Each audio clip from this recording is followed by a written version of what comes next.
A'udzubillahi minasyaitonirrajim. Bismillahirrahmanirrahim. Assalamualaikum warahmatullahi wabarakatuh. Di dalam Al-Quranul Karim, wa ma ja'alna li basyarin min qablikal khuld afa in mita fahumul khalidun. Dan kami tidak menjadikan bagi manusia ini kekal. Apakah kalau engkau meninggal wahai Muhammad, mereka akan kekal? Maka Allah mengatakan, kullu nafsin za'iqatul maut. Setiap jiwa pasti mati. Wa ma Muhammadun illa rasulun qad khalat min qablihi rusul. Afa in mata aw qutilan qalabtum ala aqabikum wa man yanqalib ala akibaihi falan yadurullaha syai'a wa sayazillahu syakirin. Tidaklah Muhammad itu melainkan rasul-rasul sebagaimana rasul-rasul sebelumnya. Apakah kalau dia mati ataukah dia dibunuh kalian akan kembali murtad ke belakang kalian? Maka siapapun yang kembali murtad ke belakang kalian, sesungguhnya Allah subhanahu wa ta'ala hanya akan membalas orang-orang yang bersyukur kepadanya saja. Allah subhanahu wa ta'ala juga mengatakan, innaka mayyitun wa innahu mayyitun. Sesungguhnya engkau Muhammad akan mati, sebagaimana mereka juga akan mati. Ikhwatal iman yang dimuliakan Allah subhanahu wa ta'ala, sebelum wafat Nabi SAW, Nabi SAW melaksanakan hajatul wada, haji perpisahan beliau. Dan itu adalah haji pertama dan terakhir Nabi SAW. Karena 3 bulan setelahnya, Nabi SAW meninggal dunia. Setelah itu kemudian turun ayat Al-Quranul Karim surah Al-Maidah ayat ketiga. Al-yawma akmaltu lakum dinakum wa atmamtu alaikum ni'mati wa raditu lakumul islam dina. Pada hari ini aku sempurnakan kepada kalian agama kalian, aku sempurnakan nikmatku untuk kalian, dan aku ridho Islam sebagai agama kalian. Ketika ayat ini turun, fabaka Abu Bakrin Siddiq radhiyallahu an. Tiba-tiba Abu Bakar menangis. Kemudian dikatakan kepada Abu Bakar, wa ma yukika ya Abu Bakrin, kenapa anda menangis wahai Abu Bakar? Bukankah ayat ini turun sama dengan ayat-ayat yang lainnya yang turun kepada Nabi SAW? Maka Abu Bakar mengatakan, tidak, ayat ini na'yun Nabi SAW. Ayat ini pertanda dan isyarat telah dekatnya perpisahan Nabi SAW dengan kita. Ikhwatul iman yang dimuliakan Allah subhanahu wa ta'ala. Setelah itu kemudian Nabi SAW kembali setelah haji wada menuju Madinah. Maka di jalan inilah turun ayat terakhir yang diturunkan Allah subhanahu wa ta'ala kepada Nabi SAW dan umatnya. Allah mengatakan, wattaqu yawman turja'una fihi ilallah summa tuwaffa kullu nafsin ma kasabat wa hum la yuzlamun. Hendaklah kalian takut akan suatu hari di mana seluruh urusan akan dikembalikan kepada Allah. Kemudian setiap jiwa akan diwafatkan dan membawa apa yang ia usahakan, dan mereka tidak akan dizolimi di hadapan Allah subhanahu wa ta'ala sedikit pun. Ikhwatal iman yang dimuliakan Allah subhanahu wa ta'ala, 9 hari sebelum wafatnya Nabi SAW, Nabi SAW ingin menziarahi para syuhada Uhud. Berangkatlah Nabi SAW kemudian ziarah ke makam para syuhada Uhud.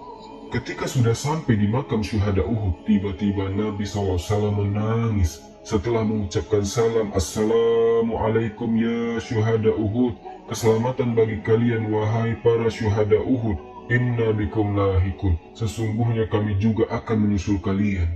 Ikhwatal iman yang dimuliakan Allah subhanahu wa ta'ala, maka ketika itu Nabi SAW bersabda di hadapan para sahabatnya, isfaqtu ila ikhwani, qalu awalasna ikhwanaka ya Rasulullah, qala bal antum ashabi walakin ikhwani qaumun ya'tuna min ba'di yu'minuna bi wa lam yaruni. Kata Nabi SAW setelah memandang para kuburan syuhada Uhud, kemudian Nabi mengatakan, sungguh aku rindu ingin berjumpa dengan saudara-saudaraku. Kemudian sahabat mengatakan, ya Rasulullah, bukankah kami adalah saudara-saudaramu wahai Rasul? Maka Nabi mengatakan, tidak, kalian adalah sahabat-sahabatku. Adapun saudara-saudaraku, mereka adalah kaum yang datang sepeninggalku, tapi mereka beriman kepadaku, padahal mereka tidak pernah melihatku. Ikhwatal iman yang dimuliakan Allah subhanahu wa ta'ala, setelah itu kemudian Nabi SAW pulang kembali ke rumahnya. Maka ada yang mengatakan 6 hari sebelum wafatnya, Nabi SAW mulai merasakan rasa sakit. Nabi SAW berpindah-pindah dari satu istri ke istri berikutnya, sampai ketika berada pada giliran istrinya Maimunah radhiyallahu anha, maka semakin parahlah sakit Nabi SAW. Ketika itu, Nabi SAW mengumpulkan seluruh istri-istrinya dan meminta izin agar dia tinggal di rumah Aisyah radhiyallahu anha. Kenapa di rumah Aisyah radhiyallahu anha? Karena hanya di rumah inilah Jibril turun, wahyu turun, dan tidak pernah wahyu turun di rumah istri-istri yang lainnya. Maka Nabi SAW meminta izin, bolehkah aku selama sakit ini tinggal di rumah Aisyah radhiyallahu anha?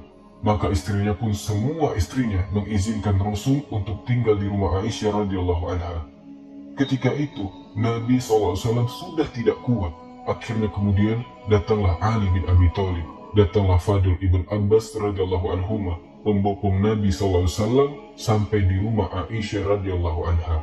Sepanjang perjalanan, para sahabat menyaksikan Nabi SAW. Mereka khawatir dengan Nabi SAW.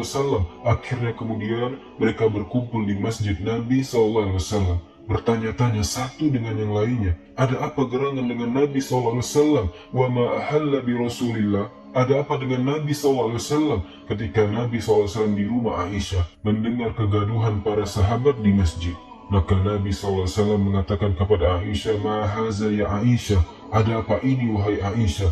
Maka Aisyah radhiyallahu anha mengatakan, "Ya khawfuna alaika ya Rasulullah."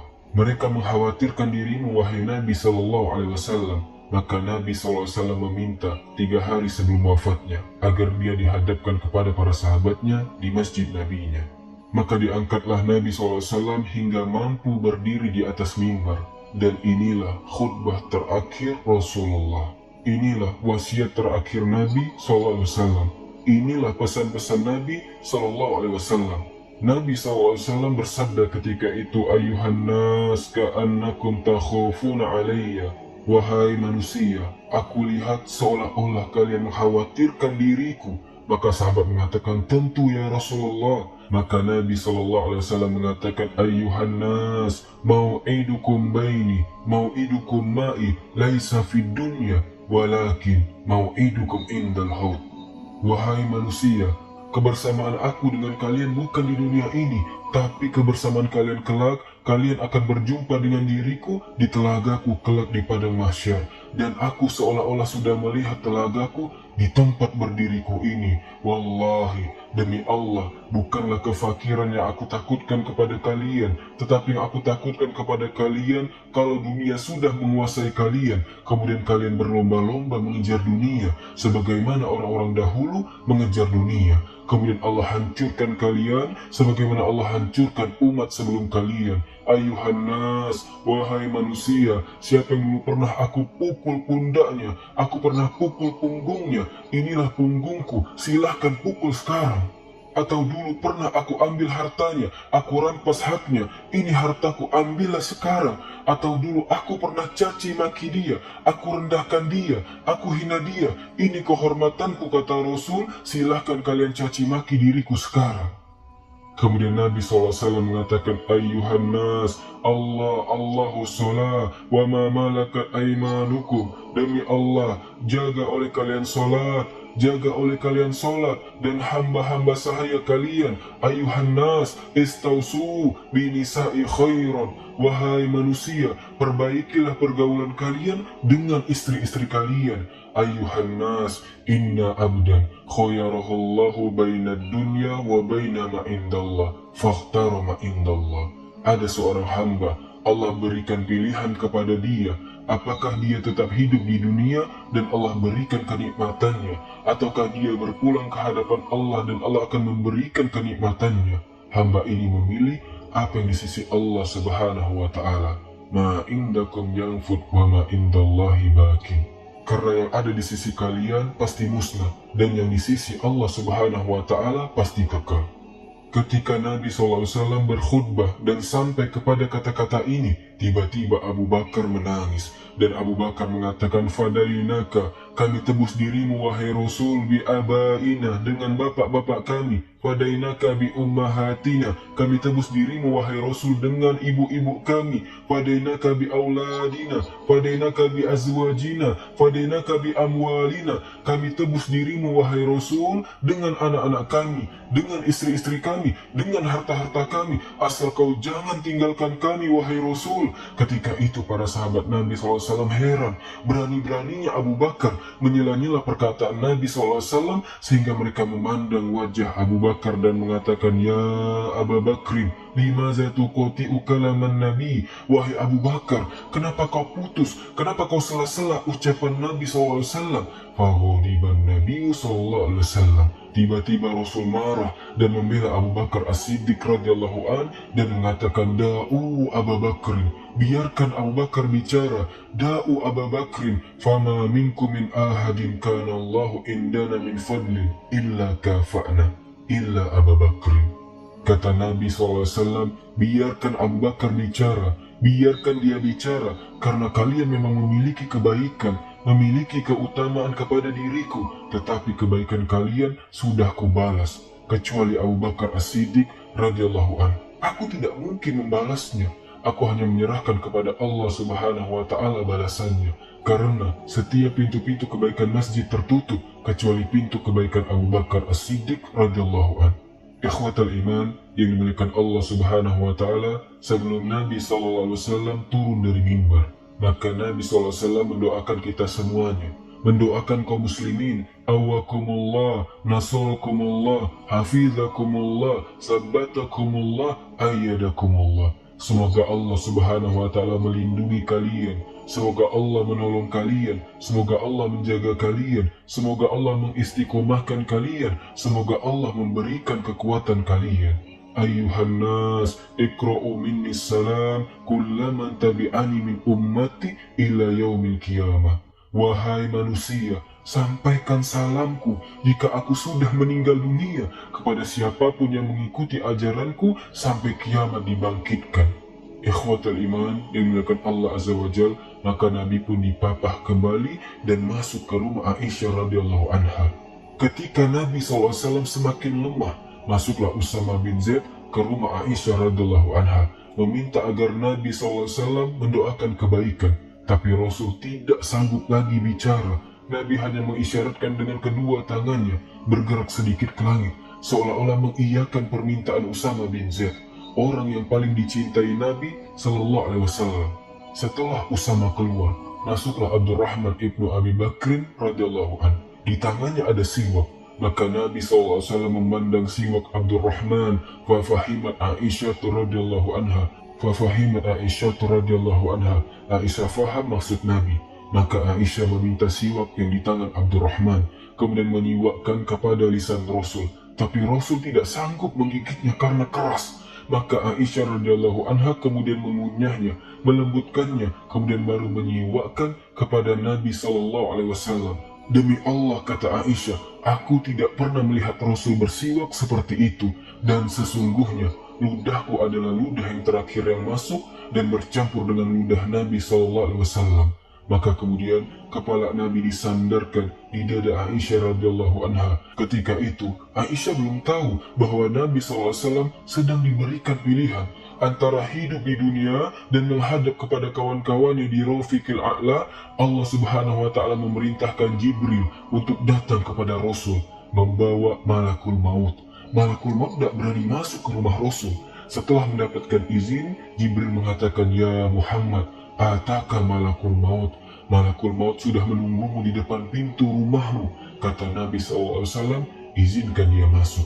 Maka masuklah malakul maut. Kemudian dia mengatakan, amaronillah, ya Muhammad, Allah perintahkan diriku an ukhayyiru ilaika, agar aku memberikan pilihan kepadamu. Apakah kau akan tetap hidup di dunia dan tidak kucabut nyawanya, ataukah engkau memilih untuk meninggal dan berjumpa dengan kawan-kawanmu ila Rafiqil A'la, di tempat yang paling tinggi di surga, yang paling indah?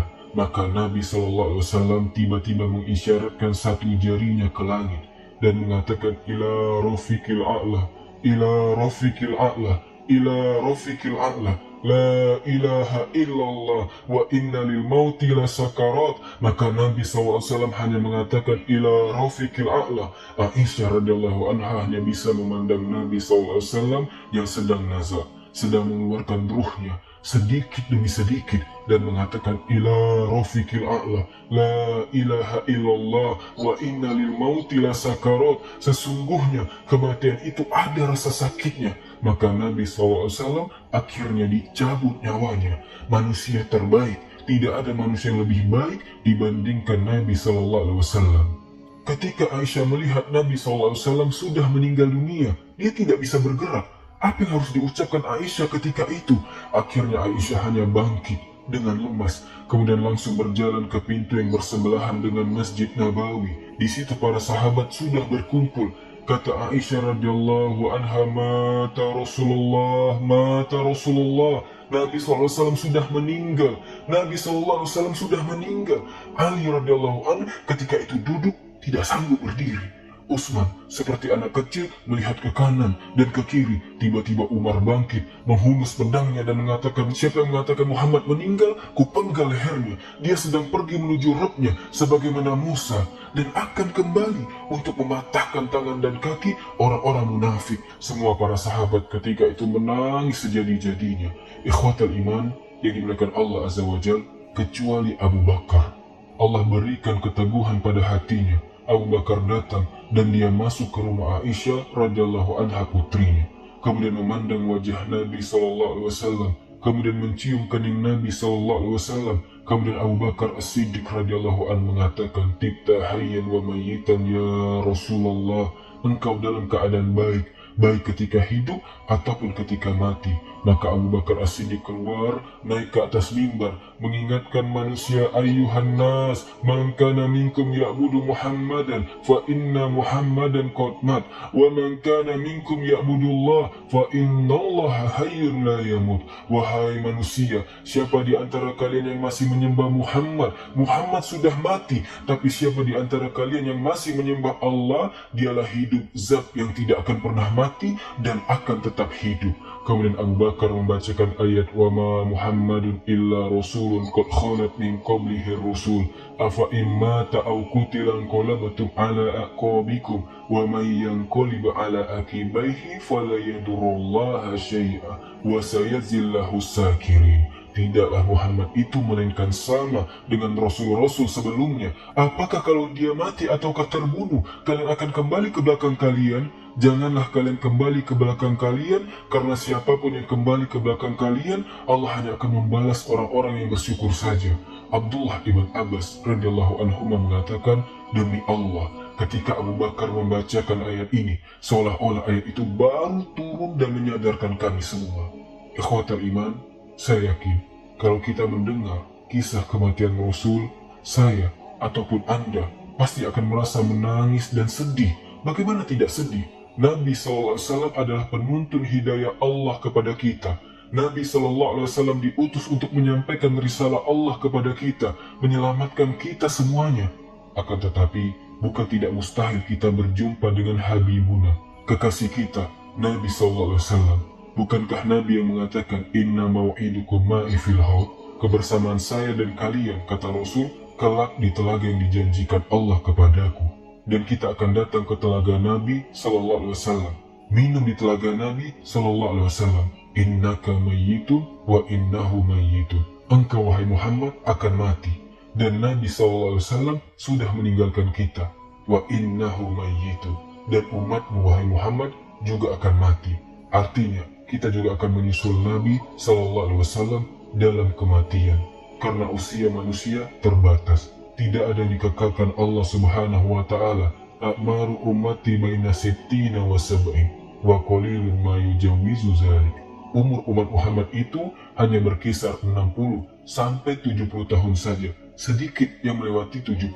Artinya, kalau kita sudah dipastikan pasti dan akan mati, tentu keimanan kepada kematian itu harus tertanam terus pada diri kita, supaya seseorang menjadi cerdas, selalu introspeksi diri, dan terus beramal untuk menghadapi kematiannya. Wa tazawwadu fa inna khairaz zadi taqwa. Sehingga berbekallah kalian, dan sebaik-baik bekal adalah takwa. Subhanakallahumma wa bihamdika asyhadu an la ilaha illa anta astaghfiruka wa atubu ilaik. Assalamualaikum warahmatullahi wabarakatuh.